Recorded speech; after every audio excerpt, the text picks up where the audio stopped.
नमस्कार दोस्तों, आज मैं किसी मैटर लेकर नहीं आया हूँ। आज मैं सीधे एक मुद्दे को लेकर आया हूँ। आज एक कोरोना वायरस एक ऐसी प्रकोप बन चुका है जो समस्त शैक्षणिक संस्थान इसका सबसे पहले प्रभावित होती है। आप देख चुके हैं, हाल ही में यानी कल के ही न्यूज़पेपर में आ चुका है कि जितने भी बिहार के कॉलेज हैं, शैक्षणिक संस्थान हैं, कोचिंग है, विद्यालय है, सारे बंद रहेंगे और जो भी अध्ययन करता है वो सारे विद्यार्थी ऑनलाइन शिक्षा प्राप्त कर सकते हैं। अब आप बताएं, क्या ऑनलाइन संभव है?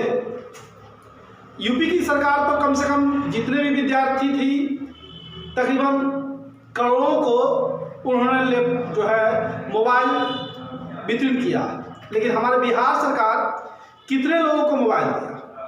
और रही बात ऑनलाइन क्लास की बात, तो आप गांव जाएं, गांव में देखें कि बहुत सारे ऐसे परिवार के बच्चे हैं जिनके पास मोबाइल उपलब्ध नहीं है, और जिनके पास अगर मोबाइल है तो उस मोबाइल में नेट बढ़ाने के लिए पैसे नहीं है, और मोबाइल है, नेट भी है, जो बच्चे क्लास में दे चुके हैं पैसे और वह क्लास ऑनलाइन सुविधा नहीं दे रहे हैं, अदर संस्था अगर सुविधा दे रही है तो उसके लिए उन्हें बिल चुकाने के लिए भी पैसे नहीं है। तो कई समस्या है। एक समस्या विद्यार्थी के साथ है, ये लगातार लॉकडाउन होना, लगातार शैक्षणिक संस्थान को प्रभावित करना, लगातार विद्यार्थी को शिक्षा में प्रभावित करना और शिक्षा को स्तर को इतना नीचे गिरा देना। आज अगर देखा जाए तो बिहार ही नहीं, हमारे पूरे देश इसे झेल रही है कि शिक्षा का स्तर गिरा देना। सारे कार्य होती है हमारे लॉकडाउन में, जितनी भी कार्य होती है, सरकारी कार्यालय खुले रहते हैं, सरकारी कार्यालय में वर्कर रहते हैं, वहाँ काम करने वाले जो स्टाफ होते हैं वह भी होते हैं, पब्लिक की भी सुविधा होती है, सारे काम होते हैं। जब चुनाव की बात आती है तो चुनाव भी समय पर होती है, गाइडलाइंस के तहत होती है, और वो सारे काम लॉकडाउन कोरोना काल में हो रही है। लेकिन जब लॉकडाउन की बात हो, जब कोरोना की बात हो, जब थोड़ी सी वृद्धि हो जाए मरीजों में, तो सबसे पहले शैक्षणिक संस्थान को हानि पहुंचाता है। शैक्षणिक संस्थान के लिए कोई गाइडलाइंस नहीं है कि गाइडलाइंस के अनुसार वो शिक्षा चला सकते हैं, शैक्षणिक संस्थान खोल सकते हैं, अपनी कोचिंग चला सकते हैं, स्कूल खोल सकते हैं। स्कूल के लिए, कोचिंग के लिए जो है गाइडलाइंस मिलेगी, बच्चे मास्क पहन के आवे, दूरी बना के आवे, हैंड सैनिटाइजर लेके आवे, या हैंड सैनिटाइजर शैक्षणिक संस्थान व्यवस्था करेगी। ये सभी कोई गाइडलाइंस नहीं होती है। सीधे और एक ही मुद्दा होता है, कोचिंग संस्थान बंद होनी चाहिए। ये पहला मुद्दा होती है, जिससे जो भी शिक्षक लोग जो इन कोचिंग संस्थान पर आश्रित हैं उनकी तो अर्थव्यवस्था चरमरा ही जा रही है। बात किया जाए अच्छे और अच्छी संस्थान की, उसकी तो मोटी रकम उन ऑनलाइन की व्यवस्था से बच्चे दे जाते हैं।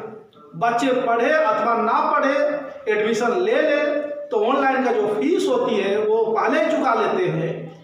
बच्चे मेहनत करें, डेली प्रतिदिन वह देख रहे हैं मोबाइल, या उस चैनल को देखने में सक्षम है या नहीं है, इनसे उनसे कोई मतलब नहीं है।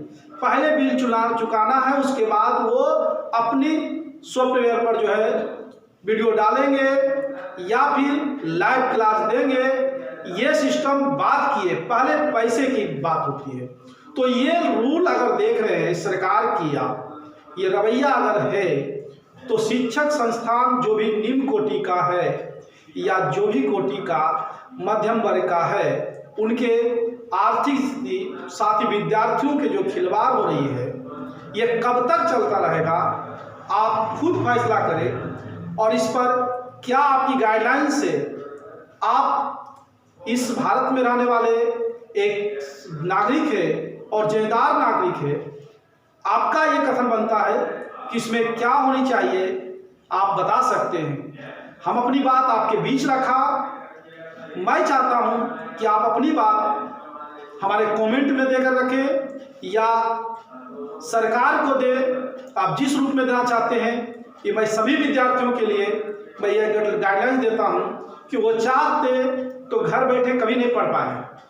आज 2 साल से लगातार वो पढ़ ही रहे हैं, आप खुद अनुभव कर रहे हैं। शैक्षणिक संस्थान में जब आने के बाद, कोचिंग में आने के बाद उनकी क्या पढ़ाई होती है, क्या व्यवस्था होती है, क्या उनमें ग्रोथ होता है, वो तो खुद बताएंगे। तो मैं ज़्यादा तो मैं कुछ नहीं बोलूँगा आज। आप, हमारी सरकार, आपकी सरकार, हमारी जो है ना सरकार का आदेश पालन तो करना ही पड़ेगा, क्योंकि सरकार के आदेश है और मैं इस देश में रहता हूँ, इस राज्य में रहता हूँ। मेरा भी कर्तव्य बनता है और आपका भी कर्तव्य बनता है कि मैं सरकार का आदेश का पालन करूँ। लेकिन सरकार को भी इसके जो है प्रति जो है अपनी रवैया थोड़ा सा बदलाव करना भी चाहिए, क्योंकि उनको भी सोचना चाहिए कि हमारे जनता, जो हमारे शिक्षक भी एक महत्वपूर्ण अंग है, उनकी अर्थव्यवस्था भी एक महत्वपूर्ण जो है न भूमिका होती है समाज में, लेकिन उनके प्रति किसी प्रकार का कोई योजना ना कोई लाभ इस लॉकडाउन के दरमियान किसी प्रकार भी नहीं मिला है।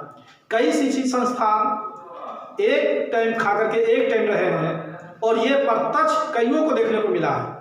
विद्यार्थी में कितनी ग्रोथ आई है, यह अनुभव शैक्षिक संस्थान से पता चलती है कि बहुत संख्या में विद्यार्थी जो है पढ़ाई लिखना तक छोड़ देते, घरों में रह जा गए हैं, कोई काम करने में लग गए हैं। बच्चियां जो होती है, लड़कियां, उन्हें तो उम्र जब हो जाती है तो शादी विवाह पर जो है ना कोरोना काल में एक गार्जियन का होड़ लग गया कि हम अपनी बच्चियों का शादी ब्याह करके टेंशन मुक्त करेंगे, क्योंकि शिक्षा है ही नहीं, शिक्षा कोई स्कोप नहीं बचा है।